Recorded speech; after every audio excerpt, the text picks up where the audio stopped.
قال قلت یا نبی اللہ، حضرت حذیفہ رضی اللہ تعالیٰ عنہ کہتے ہیں میں نے عرض کی یا نبی اللہ، اے اللہ کے نبی، ایہما اولا بالشرک المرمی ام الرامی، یا رسول اللہ ان دونوں میں سے مشرک کون ہوگا؟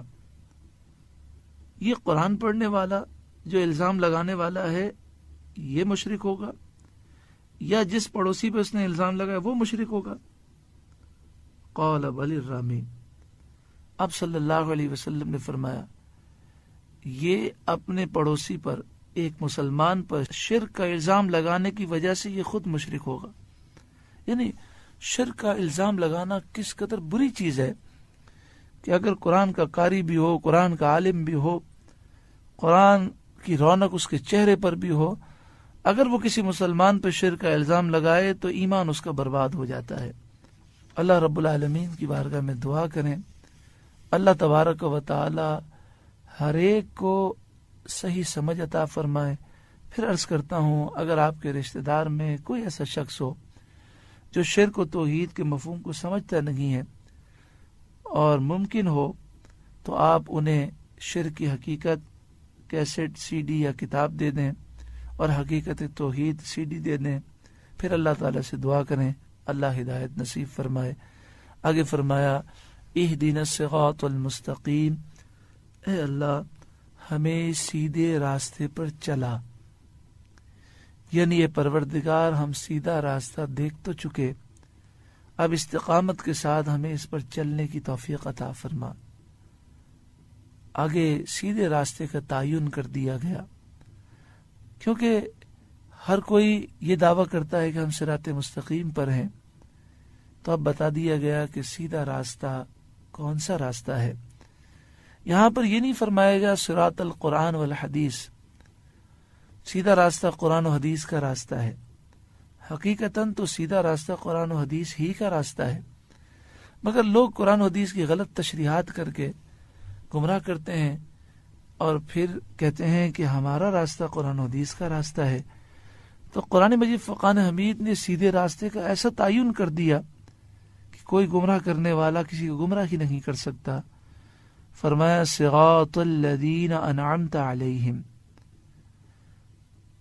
ان لوگوں کا راستہ جن پر تو نے احسان کیا، یعنی اے مالک و مولا ہمیں ان لوگوں کے راستے پر چلنے کی توفیق عطا فرما جن پر احسان ہوا، جن پر تو نے انعام کیا، یعنی انبیاء کا راستہ، صحابہ کا راستہ، صدیقین کا راستہ، صالحین کا راستہ، اولیاء کا جو راستہ ہے اسی راستے پر ہمیں چلنے کی توفیق عطا فرما۔ اب میں یہاں پر مختصر سی بات عرض کروں گا، انشاءاللہ آگے ہم اس کی تفصیل سنیں گے کہ صحابہ کرام علیہم رضوان کا راستہ کیا تھا۔ صحابہ کرام علیہم رضوان حضور سے پیار کرتے، حضور سے محبت کرتے اور نبی کریم صلی اللہ علیہ وسلم سے منسوب ہر چیز کی تعظیم کرتے، منہ مبارک کی تعظیم کرتے، بال مبارک، منہ مبارک پانی میں ڈال کر وہ پانی برکت کے لیے پیتے، شفا مل جاتی۔ صحابہ کرام علیہم رضوان کا یہ عمل تھا، جیسا کہ البدایہ والنہایہ میں ابن کثیر نے یہ بات لکھی اور الکامل فی التاریخ میں ابن اسیر نے یہ بات لکھی کہ صحابہ کرام علیہم رضوان سینکڑوں میل دور ہوتے اور جنگ میں پریشان ہوتے تو رسول اللہ صلی اللہ علیہ وسلم کو مدد کے لیے پکارتے، وصال کے بعد بھی وہ مدد کے لیے پکارتے۔ یعنی صحابہ کرام کا عقیدہ یہ تھا کہ حقیقی مددگار اللہ تعالی ہے، رسول اللہ صلی اللہ علیہ وسلم سب سے بڑا وسیلہ ہیں، ذریعہ ہیں، واسطہ ہیں۔ جو رسول اللہ کو مدد کے لیے پکارتا ہے اللہ تعالیٰ اس پر اپنی مدد کو نازل فرماتا ہے۔ اللہ تعالیٰ ہمیں اسی عقیدے پر چلنے کی توفیق عطا فرمائے۔ صراط الذین انعمت علیہم، راستہ ان کا جن پر تو نے احسان کیا، غیر المغضوب علیہم، نہ ان کا جن پر غضب ہوا، ولا الضالین، اور نہ گمراہوں کا، یعنی اے مالک ان لوگوں کے راستے سے بچا جن پر تیرا غضب ہوا اور ان لوگوں کے راستے سے بچا جو گمراہ ہو گئے۔ جتنے کافر ہیں، جتنے مشرک ہیں، جتنے یہودی عیسائی ہیں، جتنے بد عقیدہ، جتنے بد مذہب ہیں، سب کے راستے گمراہی کے راستے ہیں۔ اللہ تبارک و تعالی ہمیں ان تمام کے راستے سے محفوظ فرمائے۔ آخر میں ہم کہتے ہیں آمین۔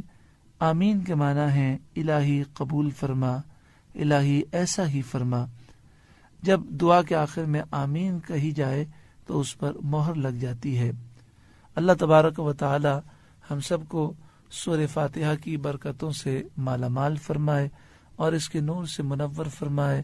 رب العالمین سورہ فاتحہ کی برکت سے ہماری تمام ظاہری، باطنی، جسمانی، روحانی ساری بیماریوں کو دور فرمائے۔